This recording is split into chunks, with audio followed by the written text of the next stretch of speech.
మా అమ్మ కాళ్ళు తలకాయ కూర వండడం ఆల్రెడీ స్టార్ట్ చేసేసింది. ముందుగా కాళ్ళు తలకాయ పీసెస్ని శుభ్రంగా కడిగి కుక్కర్లో వేసి అందులో కొంచెం ఆనియన్, కొంచెం సాల్ట్, కొంచెం కరివేపాకు వేసి స్టవ్ పైన పెడితే వాటర్ ఇంకుతాయి అన్నమాట. ఆ వాటర్ అన్నీ ఇంకిపోయాక ఇంకొన్ని ఫ్రెష్ వాటర్ వేసి బాగా కలిపి కుక్కర్ విజిల్ పెట్టుకొని ఒక 7-8 విజిల్స్ వచ్చేంత వరకు పెట్టుకోవాలి. అంతలోపు పక్కన ఇంకొక గిన్నె పెట్టుకొని అందులో ఆయిల్, ఆనియన్స్, పచ్చిమిరపకాయలు వేసి బాగా వేగాక కొంచెం అల్లం వెల్లుల్లి పేస్ట్ వేసుకోవాలన్నమాట. బాగా కలిపించుకొని కొంచెం సాల్ట్ ఇంకా కొంచెం పసుపు వేసి బాగా వేగనివ్వాలి. తర్వాత టొమాటోస్ వేసుకోవాలి. మనమైతే కొంచెం సన్నగా నైస్గా కట్ చేస్తాము, మమ్మీలు కాబట్టి టొమాటోస్ అలాగే లావుగా కట్ చేస్తారు. బాగా కలిపి మూత పెట్టేయడమే. టమాటోస్ బాగా మగ్గాక ఇంట్లో తయారు చేసుకున్న గరం మసాలా,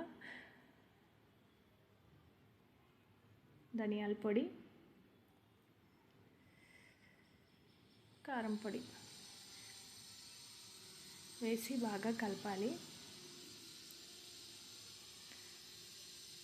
కొంచెం ఉప్పు, కొత్తిమీర వేసి బాగా కలిపి ఆ మసాలా అంతా బాగా మగ్గాక ఈ పీసెస్, ఉడకబెట్టుకున్న పీసెస్ వేసేయడమే. ఫస్ట్ వీడియో కోసమని గంటతో వేసాము, ఇట్లా కాదు చేత్తోనే వేస్తే పని అవుతుందని మళ్ళీ చేత్తో వేసామన్నమాట. కొన్ని వంటలు చేత్తో వేస్తేనే సెట్ అవుతాయి. తర్వాత పీసెస్ అన్నీ బాగా కలిపి మూత పెట్టుకోవాలి. అవన్నీ బాగా మగ్గాక కొంచెం కొబ్బరి పొడి వేసి బాగా కలుపుకొని మూత పెట్టేయడమే. ఇంత బాగా మగ్గాక ఎంత కలర్ఫుల్గా కనిపిస్తుందో చూసారా. అందులో ఇంకొన్ని వాటర్ వేసుకోవాలి. సరిపడా వాటర్ వేసుకొని బాగా కలిపి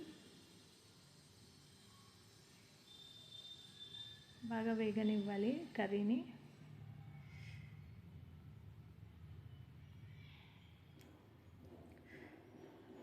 చూస్తుంటేనే తినాలనిపిస్తుంది. తర్వాత ఇంకొంచెం సాల్ట్ వేసుకోవాలి. సాల్ట్ తగ్గినట్టుంది కాబట్టి మేము వేసుకున్నాము. మీకు ఫస్టే కరెక్ట్ సరిపోతే మళ్ళీ ఏమి వేసుకోని అవసరం లేదు.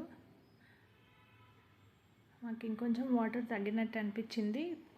కొంచెం గ్రేవీ కోసం ఇంకొన్ని వాటర్ వేసాము. తర్వాత మూత పెట్టేసుకుంటే గుమగుమలాడే కాళ్ళు తలకాయ కూర రెడీ. మీరు తప్పకుండా ట్రై చేయండి.